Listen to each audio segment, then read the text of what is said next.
நல்லது பண்றதுக்கு அரசியலுக்கு வாங்கடா, கொள்ளை அடிக்கிறது கொலை பண்றதுக்கு மாடா அரசியலுக்கு.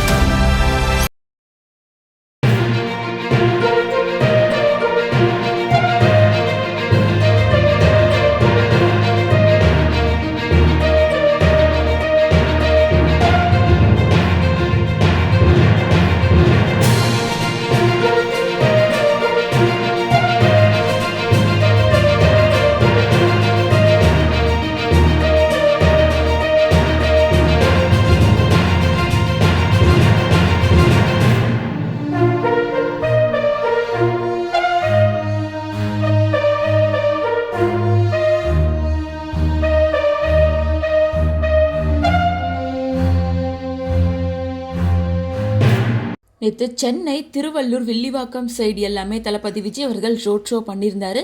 வழக்கம் போல தளபதி விஜய் அவர்களை பார்க்கறதுக்காக அவங்களோட தொண்டர்கள், ரசிகர்கள் அப்படின்னு எல்லாருமே கூட்டம் கூட்டமாக வந்திருந்தாங்க. அந்த மாதிரி கூட்டமாக வரும்போது பல பேர் வேனுக்கு பின்னாடியே நெருக்கமாக நடந்து வர ஆரம்பிச்சிருக்காங்க. விஜய் பல தடவை சொல்லியும் கேட்காம விஜயோட வேனை நெருங்கி பக்கத்துலேயே வர ஆரம்பிச்சிருக்காங்க. விஜயும் முடிஞ்ச அளவுக்கு ஜாலியாக ஃபேன்ஸ்க்கு பிளைன் கிஸ் கொடுக்கறது, ஹார்ட் கொடுக்கறது, தம் சைன் காட்டுறது அப்படின்னு சொல்லிட்டு ரொம்பவே கோவத்தை கண்ட்ரோல் பண்ணிகிட்டே தான் இருந்தார். ஒரு கட்டத்துக்கு மேலே கேர்ள்ஸ் எல்லாம் வேன் மேலே ஏறி விழுகிற மாதிரி வந்திருக்காங்க. கிட்டத்தட்ட வேனை சுற்றியே 100 கேர்ள்ஸுக்கு மேலே வந்திருக்காங்க. பாய்ஸ் கேர்ள்ஸ் எல்லாமே ஒன்றோட ஒன்றா மிக்ஸ் ஆகி தளபதி விஜய் அவர்கள் வேன் மேலே விழுகிறாங்க. அதுலேயும் பல பெண்கள் மூச்சு திணறி கீழே விழுகிற மாதிரி வராங்க.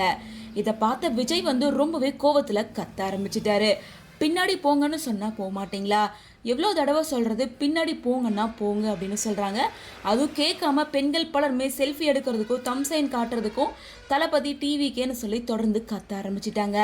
இதனால் தளபதி விஜய் அவர்கள் ரொம்ப கண்ட்ரோல் மீறி கத்த ஆரம்பிச்சிட்டாரு.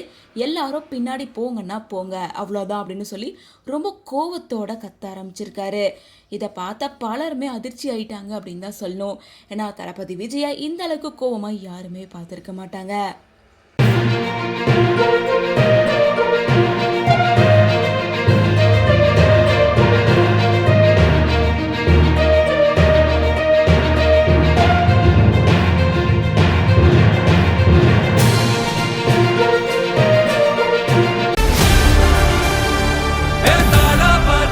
மக்களுக்கு நல்லது பண்றதுக்கு அரசியலுக்கு வாங்கடா, கொள்ளை அடிக்கிறது கொலை பண்றதுக்கு மாடா அரசியலுக்கு.